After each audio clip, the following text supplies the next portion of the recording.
Okay. All right, so we are ready to start, and this particular video is we are reading the text of A Treatise on White Magic by Alice A. Bailey. This is our second meeting, so we have proceeded during the first one through up to page 10, Man's Three Aspects. And to just give a quick review of the first 10 pages, we saw the issue of duality being expressed, which really the short version is now you see us, now you don't, considering we incarnate and then we take an exit for a while and then we come back. In fact, the book Many Lives, Many Masters, I think, was mentioned last week by Brian Weiss, which explains that quite well for anybody who wants to do a side trip of reading something else. Then we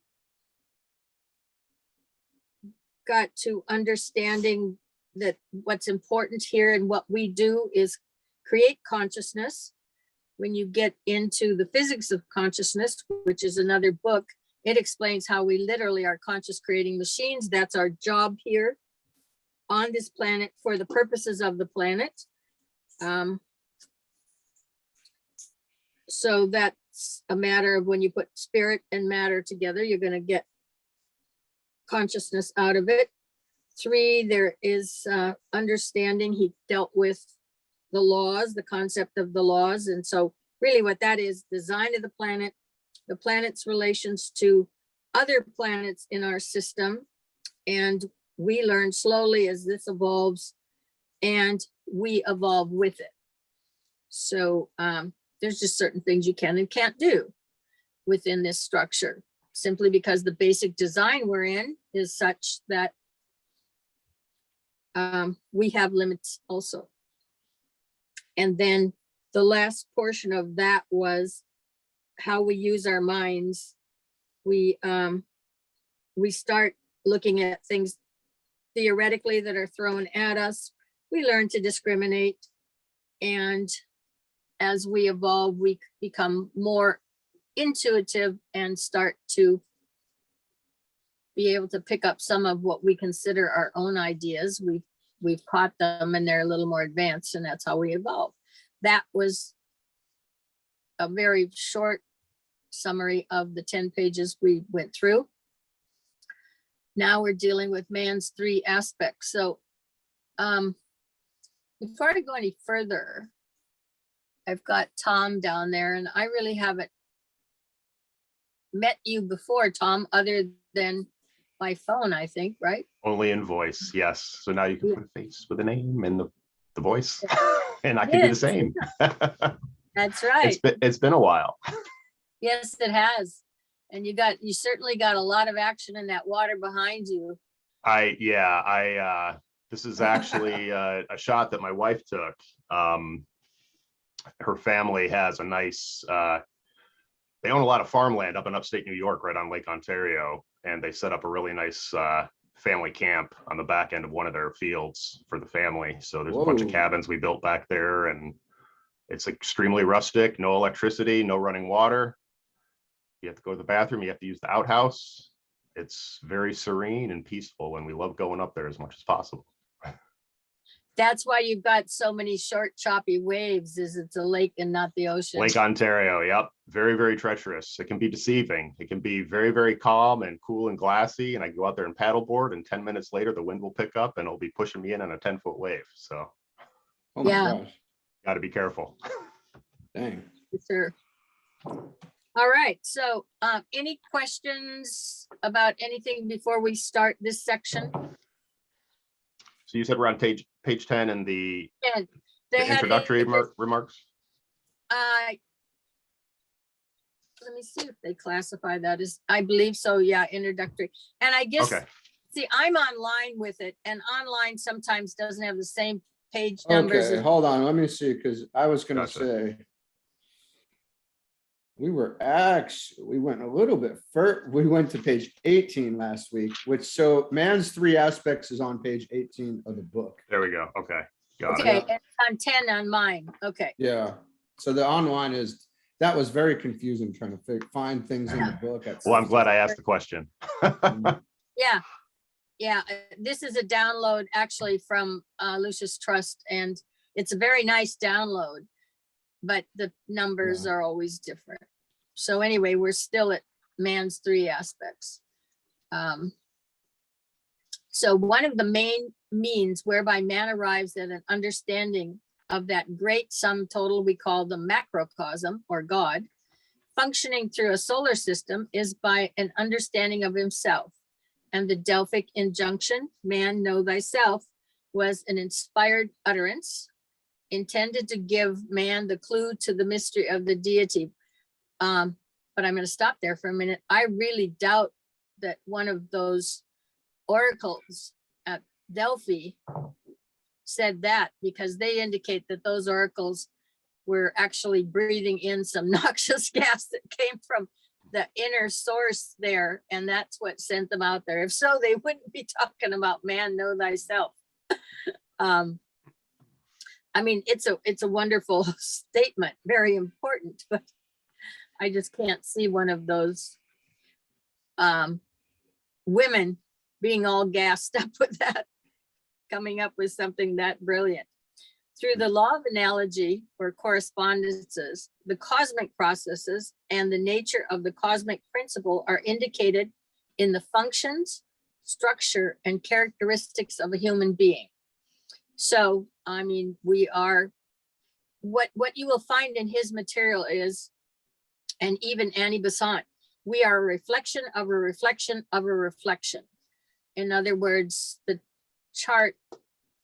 It's over on the note. It's in the chat for anybody to look at. Okay, the chart on page 117 of Cosmic Fire, which has the 7 levels with the 7 sub levels. If you started at the top, and Annie Besant covers this quite well in her study of consciousness, how you've got the monadic at the very top, then the next level down is a reflection of that. And then that level, you get in the next 3 levels, a reflection of that. And then we come down 1 more level and we get a reflection of it again, which is our lower 3 sections. So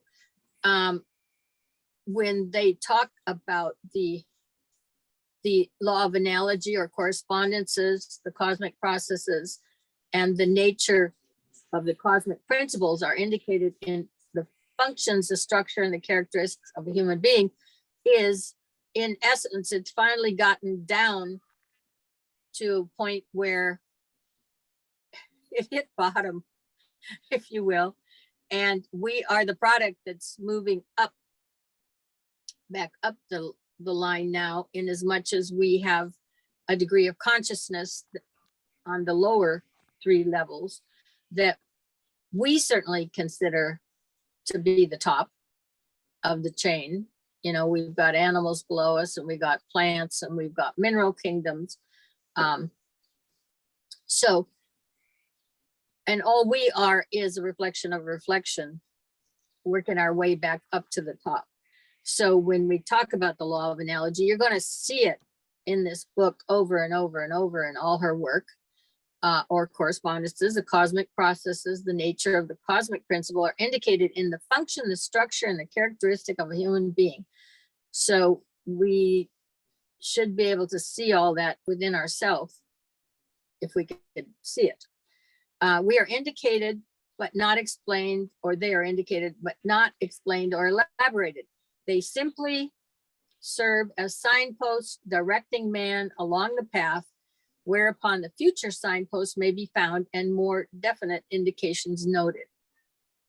That is, in short, what we call the evolutionary process, I think.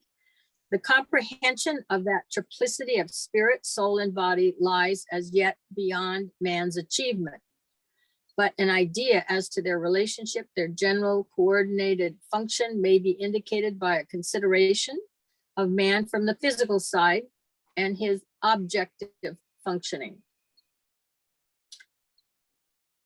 There are three aspects of man's organisms which are symbols and symbols only of the three aspects of being. And of course, those three aspects of being you see at the top clearly elucidated in Annie Besant's diagrams and descriptions make it really clear when you look at her little book, Study in Consciousness, what they are a symbol of. Of course, she's still drawing a diagram, so that's a symbol in itself, even at the top. The energy or the activating principle, which withdraws mysteriously at death, partially withdraws in the hours of sleep or of unconsciousness, and which seem to use the brain as its main seat of activity, and from there to direct the functioning of the organism. To produce the sensitive response which exists between the many organs and the part which form the organism as a whole, and which serve also to make the man aware of and sensitive to his environment. This entire sensory apparatus is that which produces the organized awareness and coordinated sensitivity of the entire human being, first within itself as a unit, secondly, its responsiveness and sensitive reaction to the world within which it plays its part. This nervous structure coordinating, correlating, and producing an outer and an inner group activity demonstrates primarily through the three parts of the nervous system: the cerebrospinal system, sensory system of nerves, and the peripheral system of nerves. And also, for anybody who read Twin Dimensions, part of this was elaborated in that book in terms of, we've got five senses. That's how anything gets to us, is through our sense, our ability to pick up information, interact with it. And then those five senses have five sublevels of development, which you get some of in Cosmic Fire. It's elucidated. So that book just built out a little bit of an understanding of how we have used those senses to develop some of the more tangible things that we see as products, is what he did in that book. So those senses, it's closely associated with the energy aspect. Now, to define energy versus forces, the energy comes from above. On that chart on 117, the lower three levels, we function on forces. In other words, you've got to eat to get the energy to turn it into the forces which keep you motivated and alive and awake and aware. If you had moved up that chart, then you would be getting direct sources of energy in those upper levels that hasn't had to be stepped down in order for you to function. So when you see the word forces, you know you're working on the lower three planes, and energy is the planes above that, is what the source is then. It doesn't have to be stepped down. Any questions on that?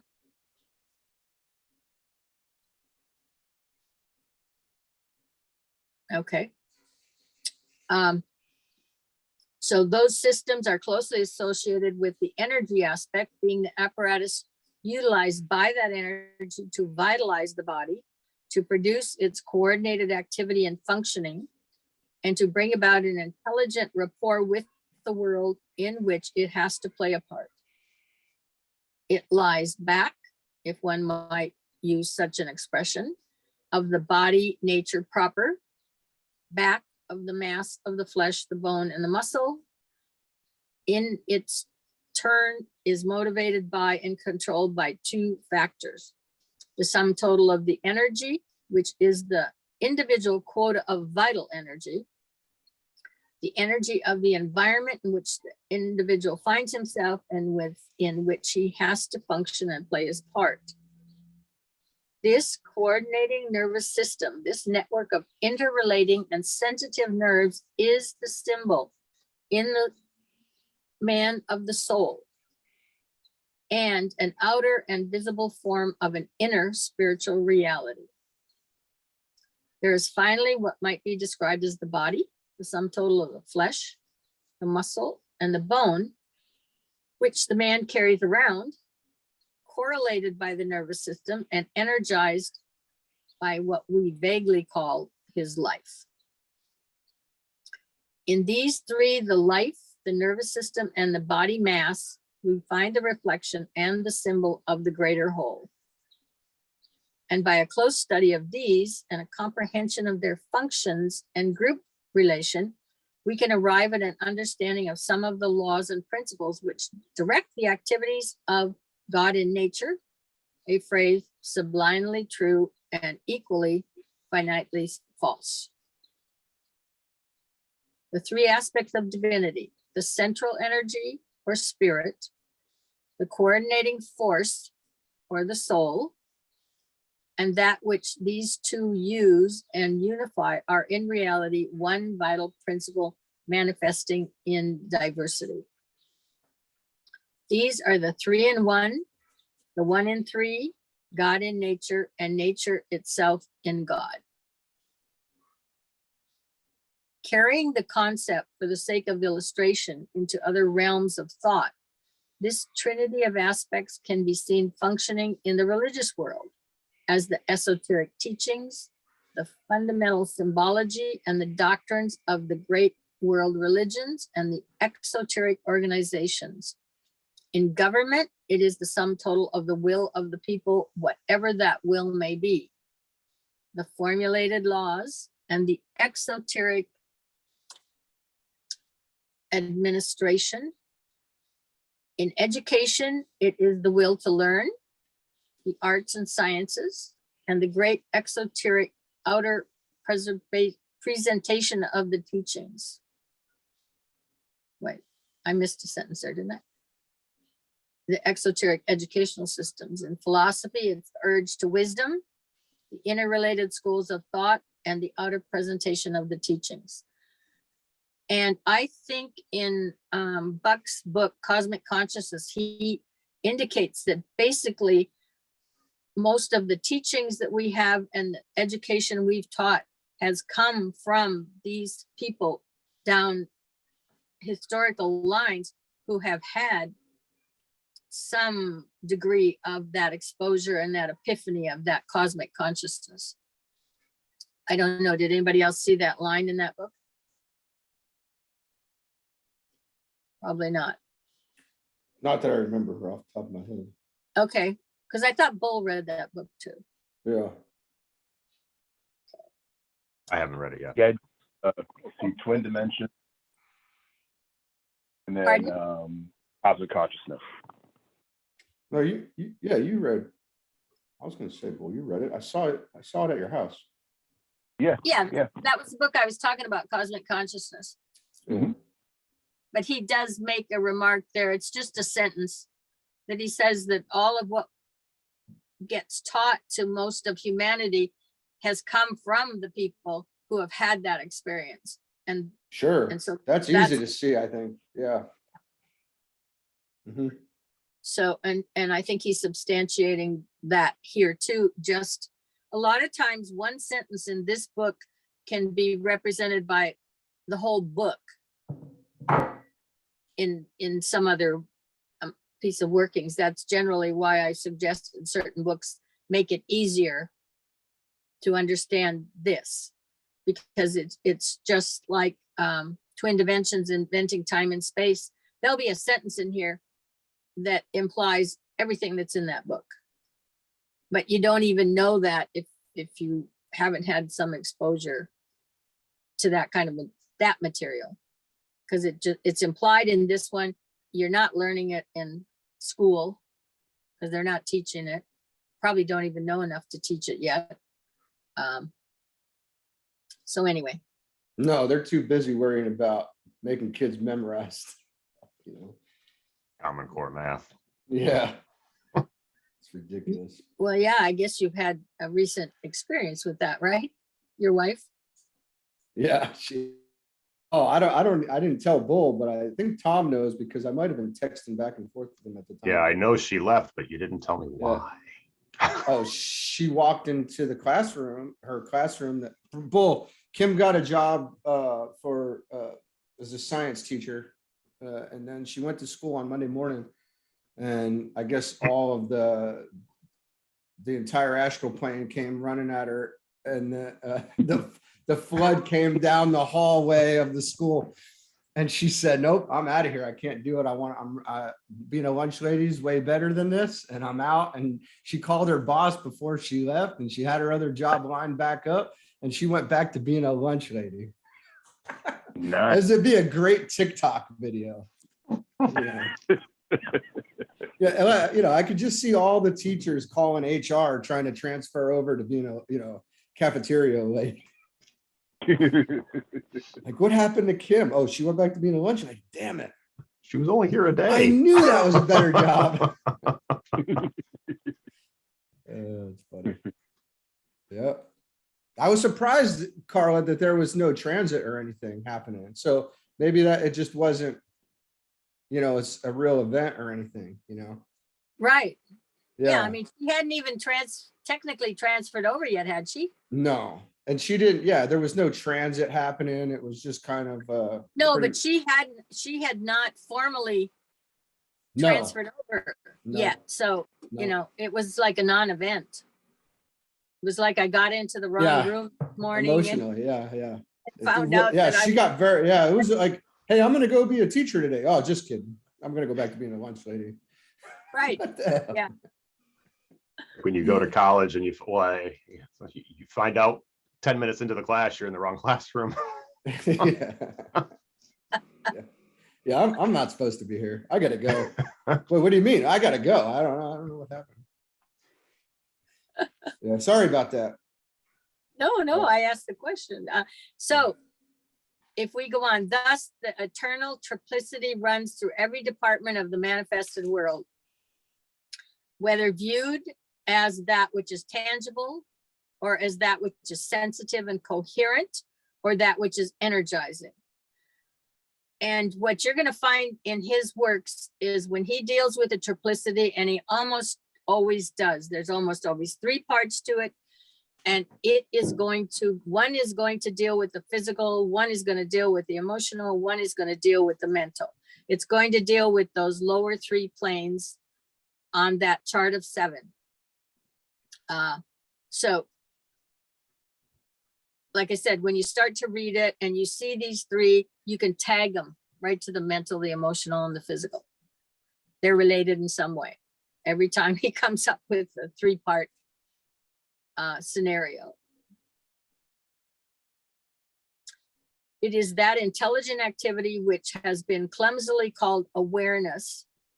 It is the capacity of awareness itself, involving as it does sensitive response to the environment and the apparatus of that response. The divinity, duality of the soul. It is finally the sum total of that which is contacted and known. It is that of which the sensitive apparatus becomes aware. This, as we shall see later, is a gradually growing realization and a shifting ever into more esoteric and inner realms. And that is a very important sentence. And actually, Donnie can probably talk to that a little bit. What would you like to talk about?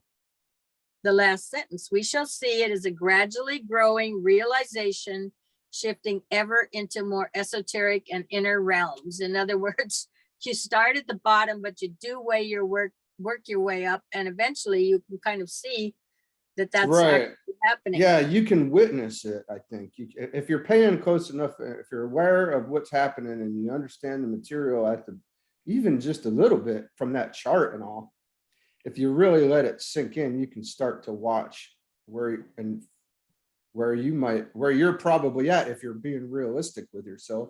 And then you can kind of look at it all in the process and step aside and see how it's just taking place. And it's just so slow and it's just so gradual. It's just so gradual. I don't know. I don't know. And then the more you know, literally, I don't really feel like I need to say anything anymore, because the more you know, the less that you know, right? And then it's like, well, I just need to shut this thing off. But then you read this, and this is there's a lot. This feels good to read. It doesn't not feel good to read it, but this actually has some structure to it to keep my framework together as I'm not knowing anything, I think. Does that make sense? It does to me. I don't know. How about you guys? Can you understand what you just said? Kind of made sense to me. It's holding me together right now, right? Like this is holding me together. Well, the two of you guys who've known him a lot longer, I mean, you know what he's been most of his life, right? Yeah, I like the new Donnie. I like the old Donnie too, but I like this one better. Well, we were all at the different phases in our life, I would say that, right? We were But, all you kind of know. at the same spot.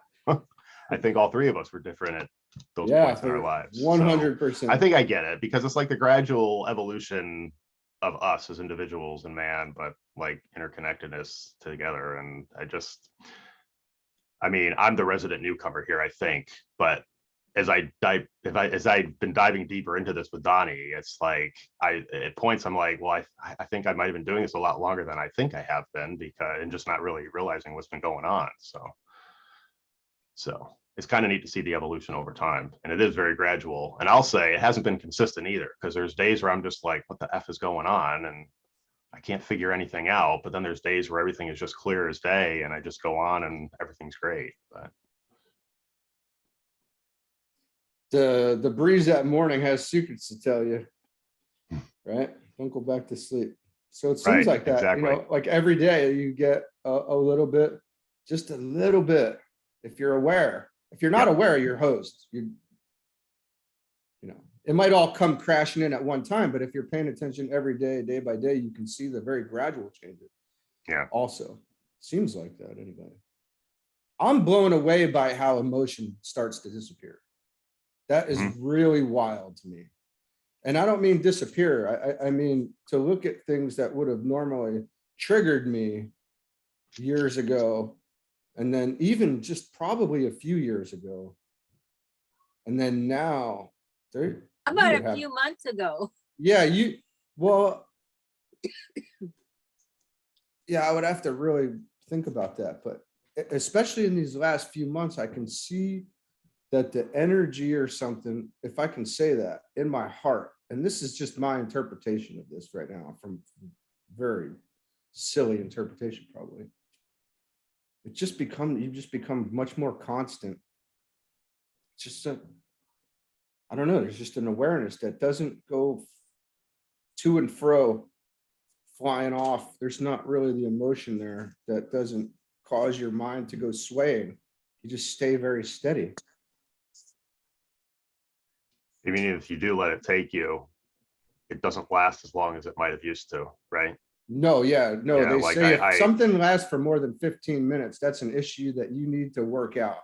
Right. But these are just, the issues don't even come up. But the interesting part is to see where we're kind of at, and then see where the people ahead of us are at, because you start to see in my mind, I start to see the thoughts fade off, and there's no need to think as much anymore. But I know that that's not what's happening, because the mind has not fallen off, or whatever you want to call it. However, I still think, but I know from studying that at some point that's not even necessary anymore, right, Carla? You're just Eventually, but that's a ways down the line. Yeah. That you click over to that level. But one of the terms that's used when you're moving from the astral plane to the mental is kama manasic. In other words, it's a combination of energy and early thoughts, lower mental thoughts. And when I say earlier, I'm talking about you got a 7-level plane for the mental plane. So when you're first coming out of just totally that emotional driven life to, and mankind's been there for a while. When he's coming out, he's connecting to his mental, but it's a combination, karma and manasic. So it's emotions that then drive your thoughts, if you will, early on. So what you're really talking about is just now the reverse. It's not the emotional driven that drives you to that thought. You're probably thinking more clearer thoughts without the emotional driver that had to trigger you. So, you don't get it, maybe doesn't last longer than 15 minutes because there's no emotion driving, or the real emotional driving and the triggers. I mean, I remember when I first met you, and I remember when the little green telephone over here was talking about. I don't remember that hardly. No. Oh, you probably don't, but some of the comments were, that you were always charged up and always everywhere you went, you were just kind of nervous because you were always being concerned about this, that. All of this was going on and there was no calm there. It was just a little bit of a hair trigger, probably just sitting, waiting to be triggered.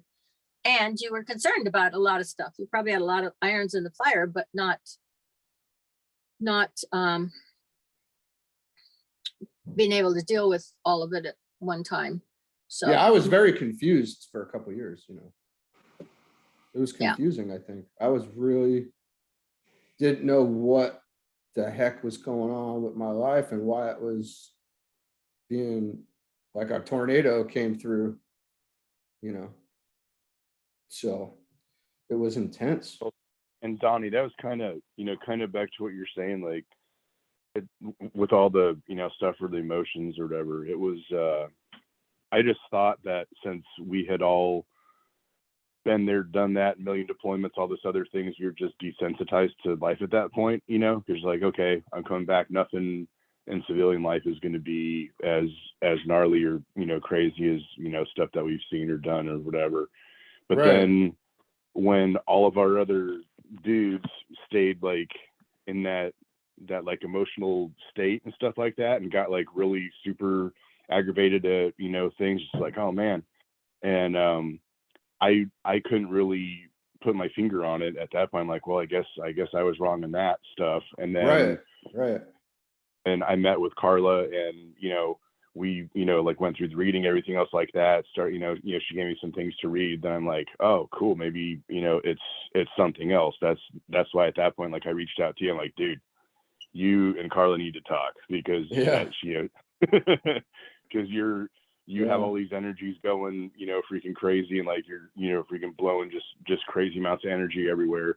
And like, you need to get a new heading. Dude, on your at that compass time, I felt like if I stomped on the ground, the whole earth would shatter in front of me and raise up. And it was a really intense couple of years there, And you and I were reading about the same material, right? We ordered the secret absolutely. option within the day of each other, I think.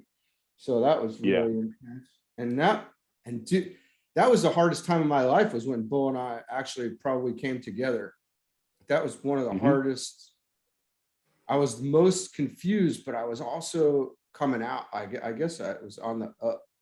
I was getting more confident, but I was still very confused about listening to the world, and everything just sounded like lies from every angle. I don't know. It's just the craziest. Like, I just wanted to pull my hair out and then like start smashing and then running away. And then, I was trying to meditate at the time, and then I was trying drugs or whatever came along to get things right, But the energy was off the chart at that. That's when I had the thing show up my forehead, Carla, like I was like, dude, I thought I was gonna burst into flames for a while. you know. But no, now it's, I'm very chill. You ain't getting me excited like that ever again. I don't think. I don't know. At least you have to zap me with something. That's fun. Yeah. So no, Carla, back to what you were saying. To ask me to say something, it's so gradual, but I think you can see it, and if you're paying attention to it, which is very difficult for a lot of us to do when we have the jobs and the days that we have. But you don't have to spend 5 years like I did reading everything to get to this book, right? I spent a lot of that time finding the material that I needed, I think. And then now that you know, you can watch it. It's beautiful. It's a beautiful event. It's also very weird, but it's beautiful. Well, when I got the referral to Bull, actually somebody gifted Bull with his chart reading. Okay. And I knew that individual for probably 30 years prior to, because he used to date my daughter. And he said to me, I think that this will be really good. He was talking about for Bull at that point in time. And probably Craig knew what he was talking about, because I think it has spun through, because then I believe Bull gifted you with a reading, I think is the way it happened. But Craig understood what you guys had been through. He'd known me for, like I said, 30 years. He knew what that astrology chart reading could do. And that's why he wanted Bull to have one, because he figured that was going to have an impact there. And I think it does. I mean, when I look at you guys and most of the people that probably going to show up as far as company on this set of videos has had their astrology chart reading, it gives you your life back. I think one of the things Bull had said was when he came back, it was like, well, the best years of our lives are gone. Now they're handing us a bunch of medication to take for the rest of our life, and we're put out to pasture. And you find out very quickly that's not the case. Yeah, it was definitely a change in just everything, like whole mentality, like how I would view something, how I would interpret it. And then, instead of being just a big clenched fist walking around all the time, it's like, oh man, I can relax, because, there's a rhyme to the reason. There, like everything is set the way it is for me to learn whatever I have to learn on this trip, and that took a lot of the, just being hyper vigilant, 24 Dude, hours. Listen, bro, listen to this though. I'm sorry to cut you off. You learned how to calm yourself down under fire, bro. Like, yeah. So you could have a normal conversation, like talking to us right now while there's bullets flying all around you, sir. You got a lot of growth out of the way. Okay. Like, that's pretty intense. Yeah. That's crazy. But I'm talking about, like, on the, after we're home and we're back in, like the world and stuff like that. It's,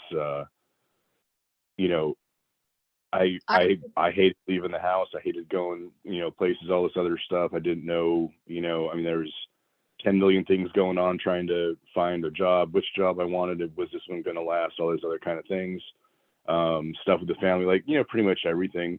But it all would hit just with so much intensity, all, simultaneously all the time, couldn't sleep, wasn't really, just, you're just there, just waiting for something bad to happen. But then you're like, oh wait, no, I got my chart now, so I'm good until this date when I got to start kind of tighten it up, right?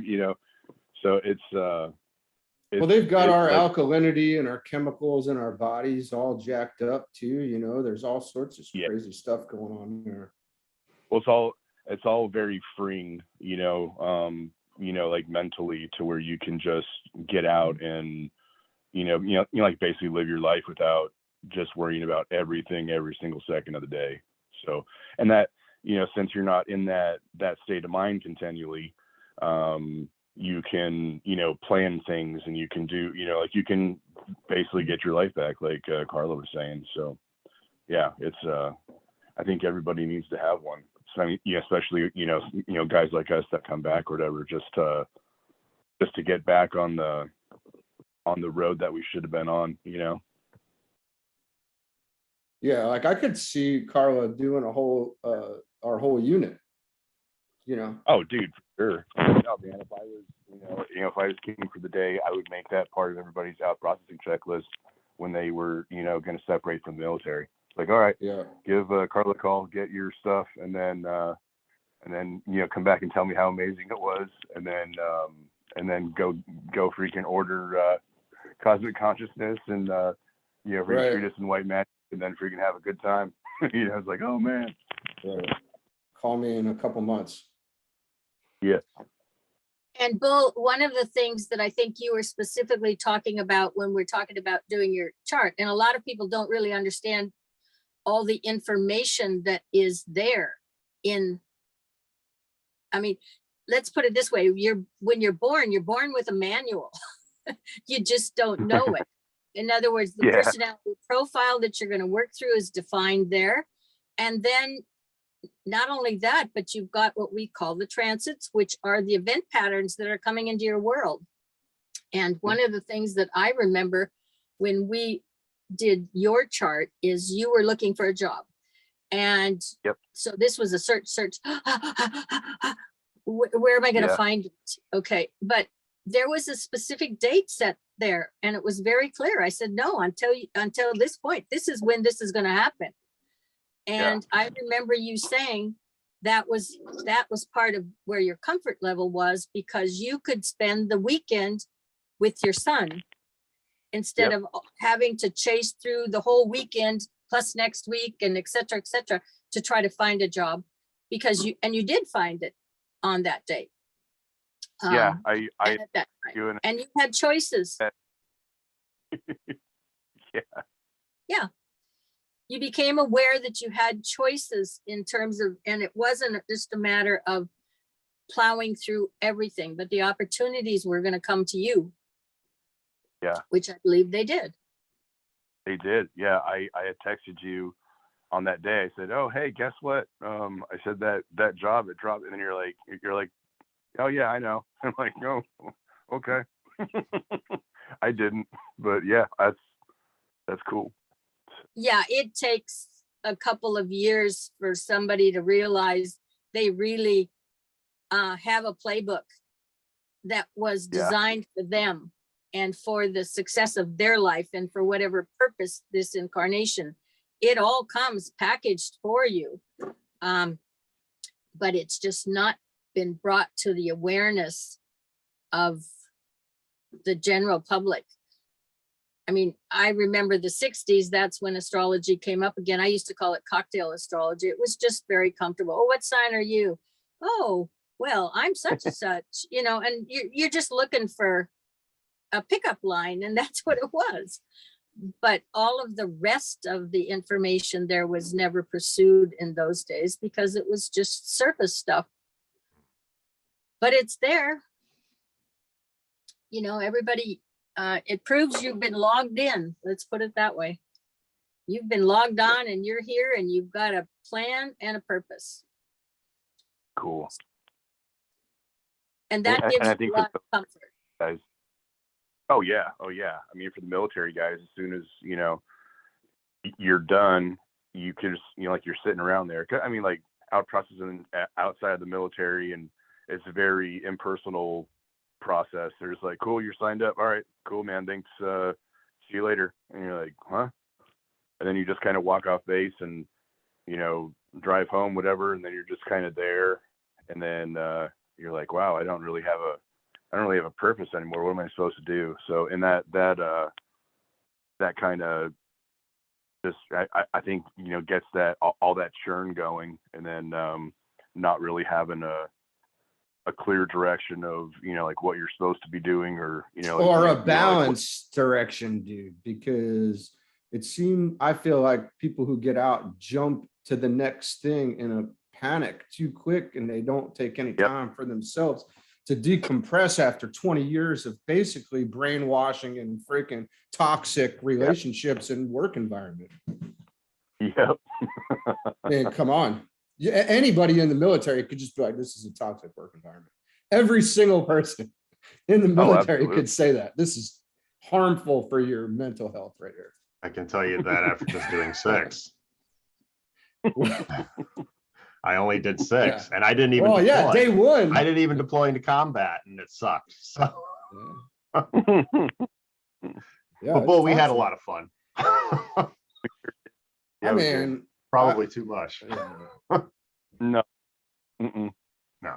Carla would not. She would just laugh if she knew. She might laugh at us. I was put in Korea in the middle of the night. I was shoved in a body bag, duct taped, and poured alcohol down my face. And then they were bringing me somewhere outside. I don't know if they're going to actually try to bury me somewhere, but they dropped me on my freaking head. And they had to call it off at that point. But yeah, that's basically how, I mean, You're just a number. yeah. Yeah, it's pretty intense. These guys are very Yeah. intense people, you know, intense crew. Yeah, but then I remember somebody who started into this spiritual trip, and before I knew you, because you were working with the Rosicrucian material, and had gone down and had a very nice Easter group. I think it was around Easter, that turned out to be quite enlightening for you from my viewpoint. Looking from the inside out, I don't know if you really understood that you were just on a trip that was beautiful at that point in time. And Yeah. those are very hard to see until you come off, because they're exactly the description that you get in cosmic consciousness. It comes on you and it's only there for a short period of time. And of course, you think you're going to be there forever at that state at that point, and then it goes away. And then you really think you've arrived after you realize kind of what's happening. And oh, this has got to go fast. Oh yeah, no, this is a hard. That was probably one of the hardest parts about this whole thing, honestly, is learning that you just stepped into the room. You're not even in the room yet. You didn't even get into the thing yet. That's hard to digest, especially from maybe not for everybody else, but specifically from a Christian type of background with any sort of basic Christian understanding.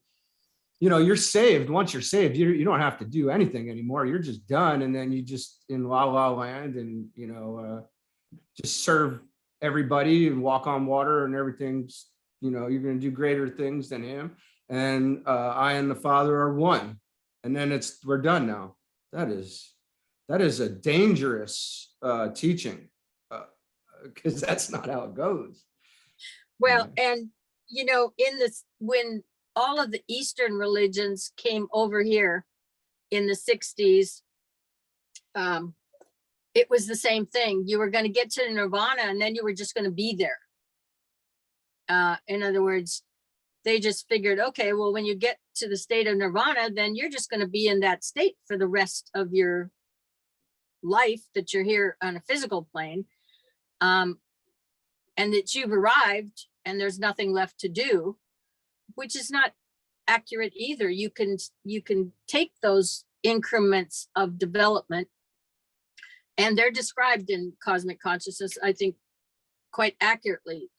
There's an impact, you experience this, and then it will fade away because you need to ground it back in. But you didn't lose any of the connections that you ever developed earlier in your life. Right. Tom and I were talking about this not too long ago, right? That was an Yeah. issue that comes up. That's a concern for all of us. Yeah. And you learn to gravitate and resonate to whatever level your environment is. So you're going to move up and down. If you couldn't, you'd have nirvana, you'd be up there and you wouldn't be able to relate to anybody down here.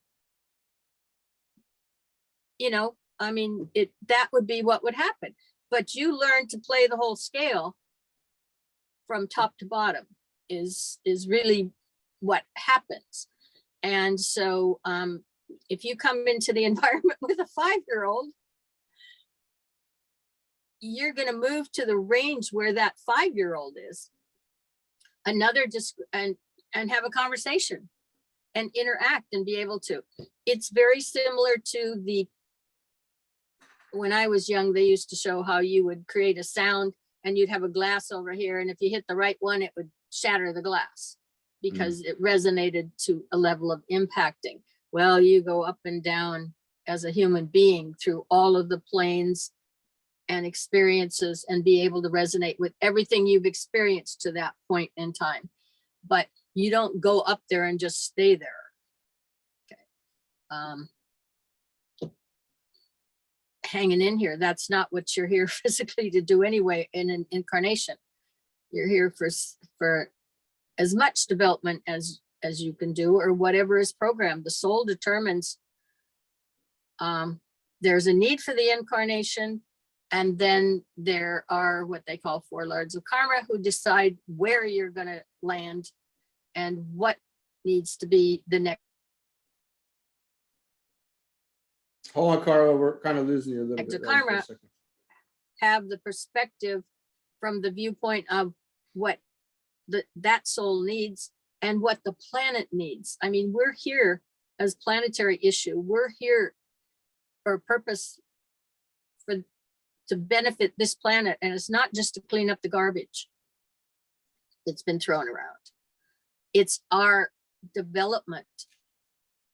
I think the end all, or one of the things he makes statement in one of his other books is your long-term objective is to become a clear, conscious cell, or description as such, in the planet, you know, in other words, when you've made it to the top, if you will, you would be a clear, fully conscious unit in this planet.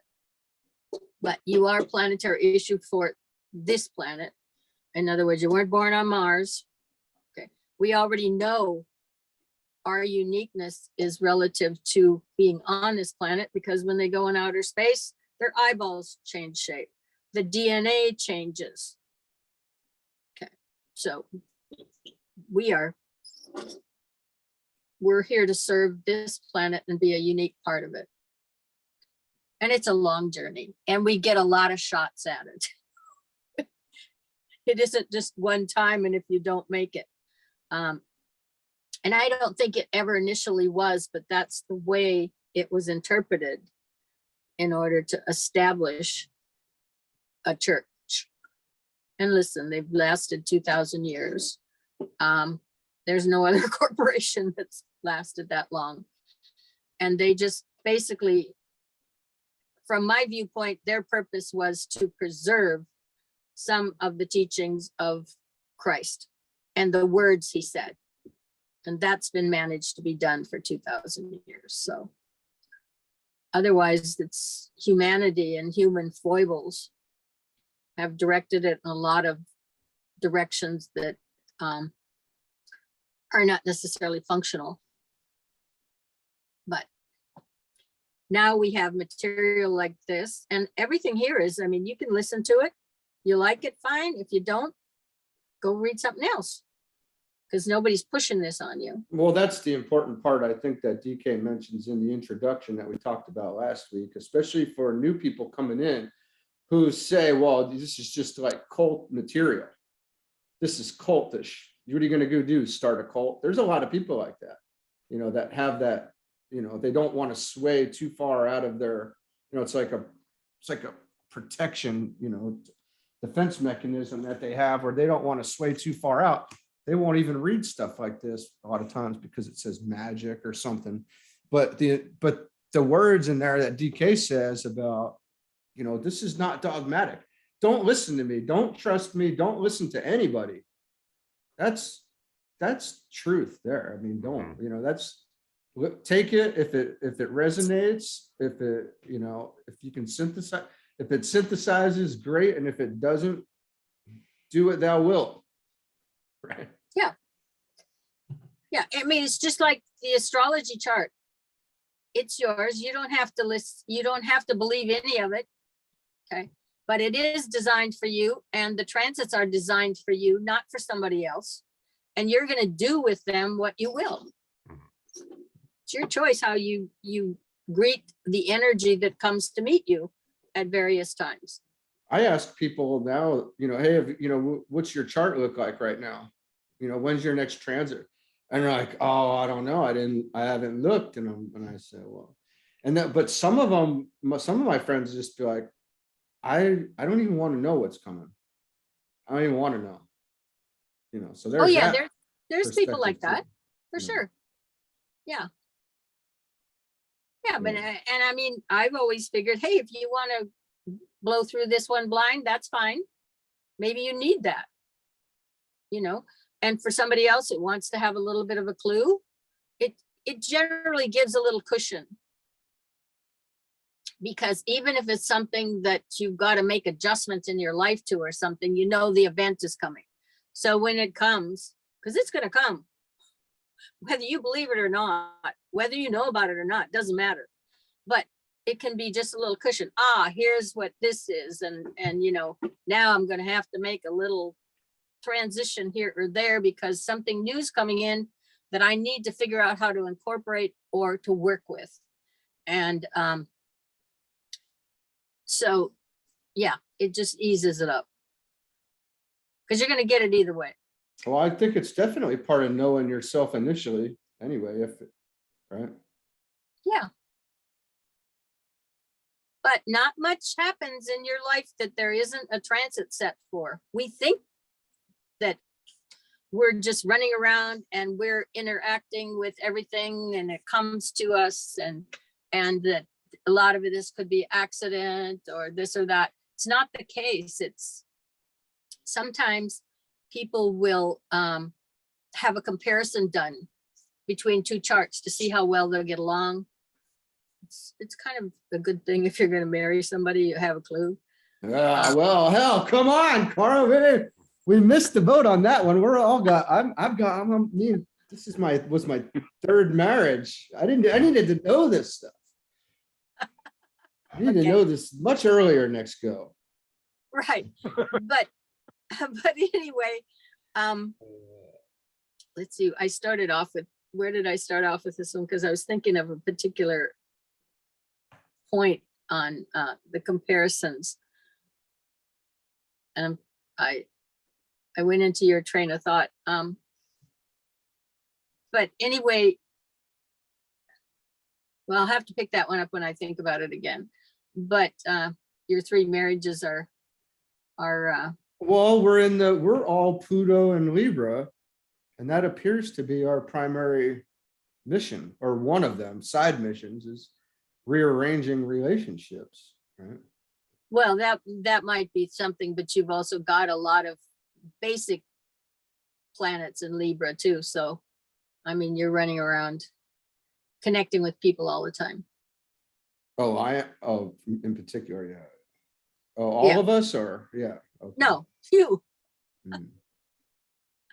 Yeah, not Right, only. right. Okay, I see what you're saying there. Yeah. That makes Yeah, sense. you've been dipped deep in that bucket, so Yeah. that probably you can't miss the transformation of your Pluto and Libra, if you will, Okay. where because you got a bunch of other planets in Libra, so it's probably something you really needed to learn. So they figured, well, we'll shove all this at you and you can't miss the boat. Okay. Yeah, that makes sense. Just right under the bus. Here's the Right. bus come. Here's the train tracks, dude. We're tying you up right here. Right. Yeah. Yeah, And anyway. then Metallica wrote a song about it. Yeah, anyway, sorry about that. That's funny. No, that's it. But it is, No, I love this material because DK says that in the introduction of almost every book. Don't listen to me unless it's making sense, unless it's resonating.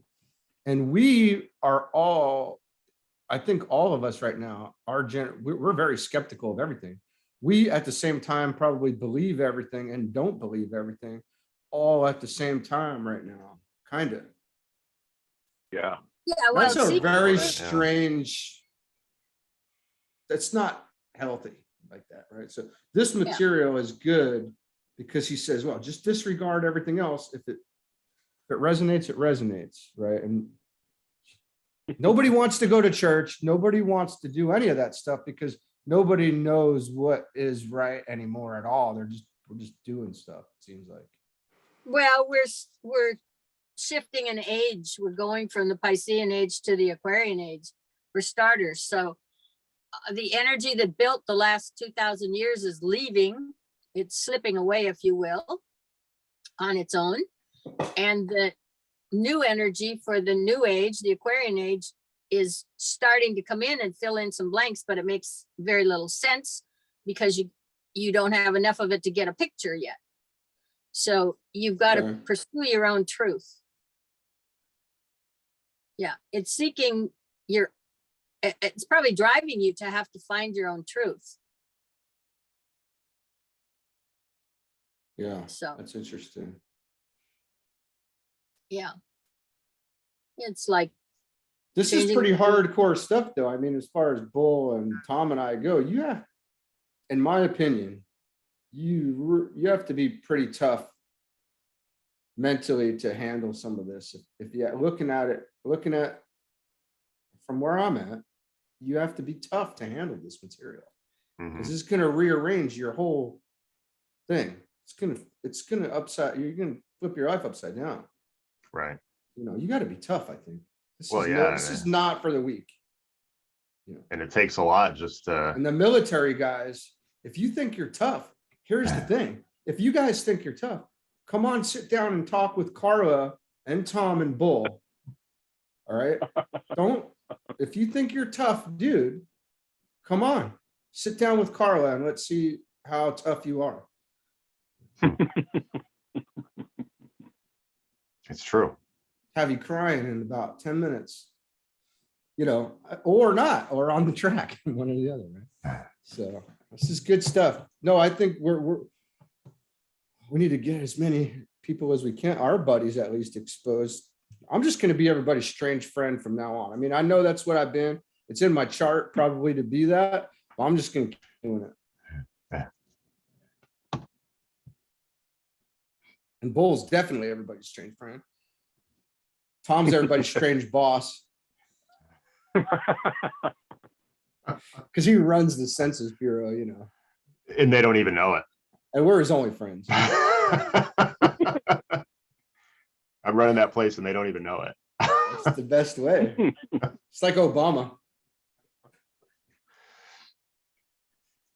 All right, Carla, do you want to shut this off? You want to finish some closing statements for this about an hour or so, and then we'll come back. I'll just restart it. I'll just restart the recording. Sure, because I think we probably read at least 20 sentences. Yeah, that was really good. We got real far on that one. Which is fine. That's what happens. A lot of good discussion. Yeah. It happened the same way with my mentor 50 years ago when I started reading. In fact, this was the book she used. And we would meet, if you can believe that there's a group who met for 2 years every Saturday night.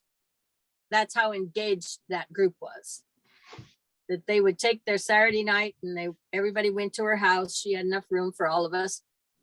And we would read this, and you only get a few pages here and a few pages there, and a lot of discussion. And she was wonderful because she had a great background in this material. She knew it backwards, forwards, inside and out. but anyway, so yes, we can wind this one up. That we managed to get probably.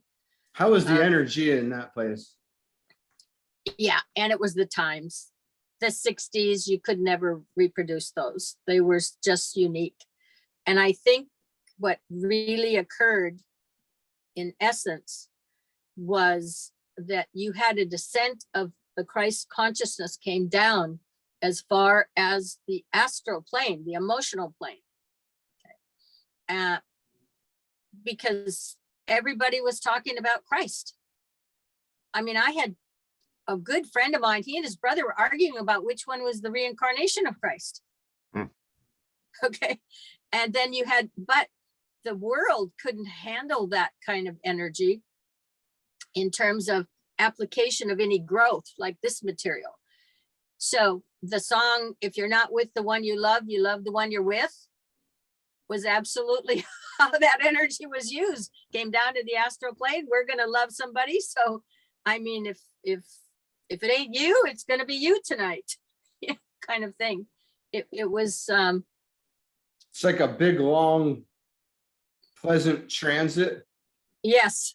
Well, and then you did have George Harrison and a few other little movie stars went to the East, sat with the Maharishi. He's making his song Fool on the Hill.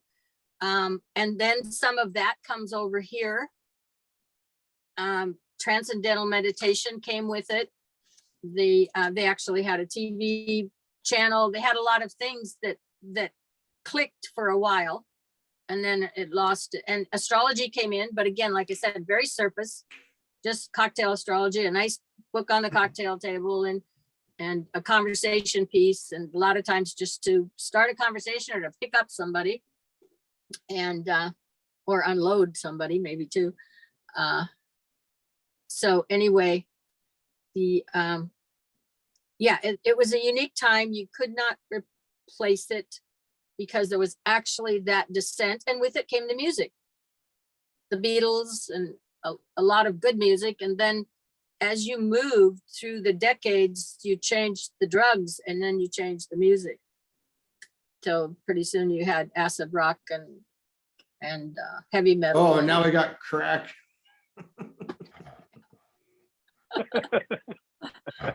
So anyway, I mean, it's interesting to have Tide Pod. be able to look at it, because you really could not reproduce those times at all. They were certain energy coming in, but it changed social structures and it broke down barriers because there was a lot of stratification of right and wrong, money and no money, and et cetera, et cetera. Not that you still don't have the differences, but there just wasn't breaking barriers, that you weren't interacting across any stream like you were afterwards. So, But was that the whole, so the whole, now, not everybody, I'll ask you this another time, probably anyway. I'm thinking about the Pluto and Leo generation. That was all them, right? That went through the 60s? well, they were born in probably starting in 40s, 43 at the latest, and went probably 20 years. The generation had to be at least 20 years long. Yeah. Okay. So, but what's happened, if you want to look at it from that viewpoint, is you have Pluto has an elliptic orbit. So these signs are probably 20-year sections. When it hits the turn, it goes down to 12 years. So right now we have two signs, Pluto and Leo, both, and Pluto and Scorpio, who are at odds. And normally we don't have those cultural generations born and existing at the same time. But you do right now. So you're seeing some very strong battles between the old folks, including me, and those guys who are in their mid-30s or something, who just hate